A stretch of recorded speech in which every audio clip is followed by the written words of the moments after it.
আচ্ছা শোনো না, আমি না একটা চিন্তা ভাবনা করছি। কি? কি আবার, তোমারও তো বেশি একটা ইনকাম ভালো না, সংসারে অভাব অনটন, এইভাবে কি সংসার চলে বলো? তাই একটা সিদ্ধান্ত নিছি। আচ্ছা কি সিদ্ধান্ত নিছো সেটা সোজা সাপটা বলো। কি আর বলবো, বলতেছিলাম কি, যদি ওই ঘরটা ভাড়া দিতাম তাহলে কিছু টাকা আইতো, ওই টাকা দিয়ে সংসারটাও ভালো চলতো। এই কি বলো এইসব? ওই ঘরে তো বাবা থাকে। দেখো, আমিও জানি ওই ঘরে বাবা থাকে, কিন্তু বাবা বৃদ্ধ মানুষ, উনি তো বাইরেও থাকতে পারবে, বারিন্দাতে থাকতে ওনার কোনো অসুবিধা হইব না। বরং আমরা ওই ঘরটা যদি ভাড়া দেই তাহলে মাসে 2-3 হাজার টাকা ভাড়া পাবো, সেই টাকা দিয়ে সংসারটাও টুকটাক চলবো। না না না, এটা হয় না। বাবা ওই জায়গায় থাকে, তুমি ওই ঘর যদি ভাড়া দাও বাবা কই থাকবো? কেন, তোমার একবার কইছি তুমি শোনো নাই? বাবা বারান্দাতে থাকবো, বয়স্ক মানুষ বারান্দাতে থাকলে কি এমন ক্ষতি হইব? দেখো, আমি এত কথা শুনতে চাই না। তুমি যদি তোমার বাবার ওই বারান্দাতে না রাখো তাহলে কিন্তু আমি এই বাড়ি ছেড়ে চলে যাব। আরে না না না, তোমার যাইতে হইব না। তুমি যখন এত করে কইতাছো তাহলে ঠিক আছে, চলো আগে বাবার লগে কথা কই। বাবার লগে কথা কইবা ঠিক আছে, কথা কও। আমিও একটা ভাড়াটিয়া দেখে রাখছি, হয়তো বা আজকে কালকের মধ্যে আইবো। যাও, তুমি তোমার বাবার সাথে কথা কও। আচ্ছা ঠিক আছে, আমি যাইতেছি। যাইতাছো তো? তোমার এতে বিশ্বাস নাই, কি দিয়ে কি কইবা, পরে রাজি করাইতে পারবা না। আমিও যাই দেখি তুমি কি কও। বাবা, বাবা। জি বাবা। এদিকে আসুন। কি হয়েছে বাবা? বাবা তুমি তো জানোই আমার ব্যবসা বাণিজ্যের কি অবস্থা, হাতের অবস্থা খুবই খারাপ। তোমার বৌমা সিদ্ধান্ত নিছে যে এই ঘরটা আছে এটা নাকি ও ভাড়া দিবে। এখন বাবা তার জন্য আইছিলাম তোমার লাগে একটু কথা কইতে। তুই ঘরটা ভাড়া দিবে, আমি কোথায় থাকবো বাবা? কেন আব্বা, আপনি বুড়া বুড়া মানুষ, বারান্দাতে তো কত জায়গায় ফাঁকা পড়ে আছে, সেইখানে ঘুমাইবেন। বাবা আমি শীতের ভিতরে বারিন্দায় থাকতে পারবো? দেখেন আব্বা, এত কথা কয়ে তো লাভ নাই। আপনারা যখন কইছি বারান্দাতে থাকবেন, বারান্দাতে থাকবেন, এই ঘরটা আমরা ভাড়া দেব। হ্যালো হ্যালো, কি আজকে বিকালে আসবেন? আচ্ছা আচ্ছা ঠিক আছে, আমি ঘরটার গোছায় রাখুন। ঠিক আছে, এই যে আব্বা শোনেন, উনি হচ্ছে বিকালে আসতেছে, আপনি হচ্ছে বারান্দাতে সবকিছু নিয়ে যান। ঠিক আছে বাবা, তুমি যা ভালো মনে করো তাই হবে।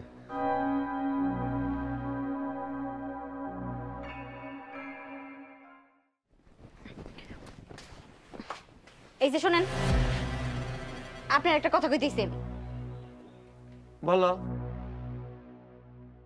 আমাকে বাড়িতে যে ভাড়াটে আসবো তারা জানি কোনোভাবেই টেন না পায় আপনি এই বাড়ির মালিক, মানে আমার শ্বশুর। আপনারা যদি জিজ্ঞেস করে আপনি বলবেন যে আপনি এই বাড়ির কাজের লোক, ঠিক আছে? ঠিক আছে। মনে যেন থাকে।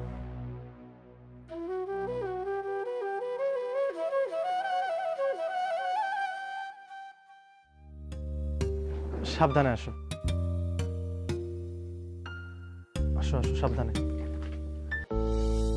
চাচা, চাচা। কে বাবা? আপনি এ বাড়ির কে? আমি এই বাড়ির কাজের লোক। ও আচ্ছা, আপনি এভাবে শুয়ে আছেন, গায়ে কোনো কাঁথা নেই, আপনি ঠান্ডা লাগে না?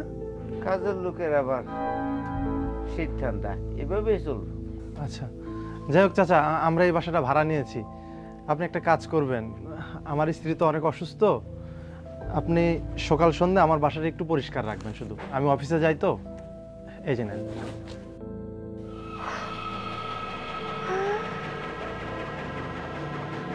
দেখছো, আব্বারে 1000 টাকা দিল। চল সাবধান।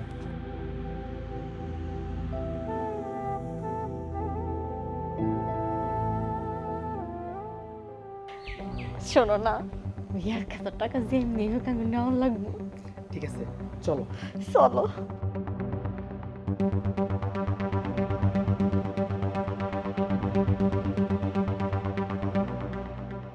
আব্বা, আব্বা।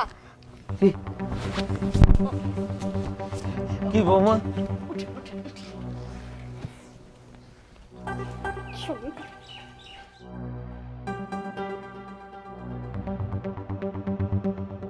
কইতেছে কি, আপনি না 1000 টাকা দিল, কই দেন। টাকা নিবা গা? টাকা নিবা গা মানে এটা কি? আমি কষ্ট করে ভাড়াটা জোগাড় করছি, সেই ভাড়াটি আপনারা টাকা দিছে, সেই টাকা আমি নিব না। দেন আব্বা, টাকাটা দেন।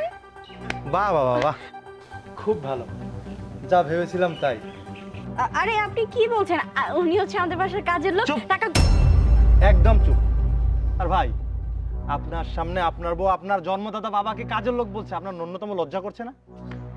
যে বাবা আপনাকে জন্ম দিয়েছে, দুনিয়ার আলো দেখিয়েছে, যে বাবা আপনার হাত ধরে আপনাকে হাঁটা শিখিয়েছে, সেই বাবাকে রেখেছেন আপনার বারান্দায়, আবার সেই বাবার কাছ থেকে টাকা নিয়ে নিচ্ছেন।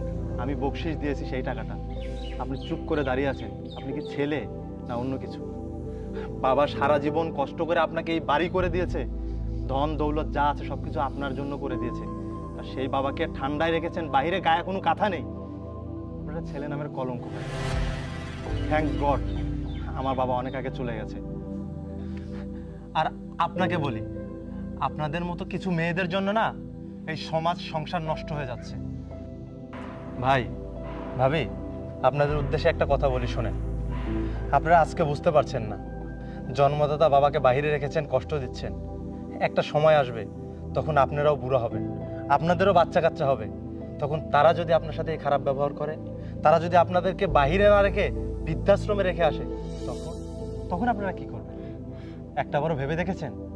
ভাই আমি আমার ভুলটা বুঝতে পারছি, আপনি আমার ক্ষমা করে দেন। ভাই আমার কাছে ক্ষমা আছে, আপনি ওনার কাছে ক্ষমা চান। আব্বা, আমি তো আপনার মেয়ের মতো, সন্তানরা তো ভুল করবই, আর সন্তানকে ভুলগুলা ক্ষমা করাই তো বাবা আমার কর্তব্য। আপনি আমার এই ভুলটা ক্ষমা করে দেন। বাবা, তুমি মাফ করে দিছি।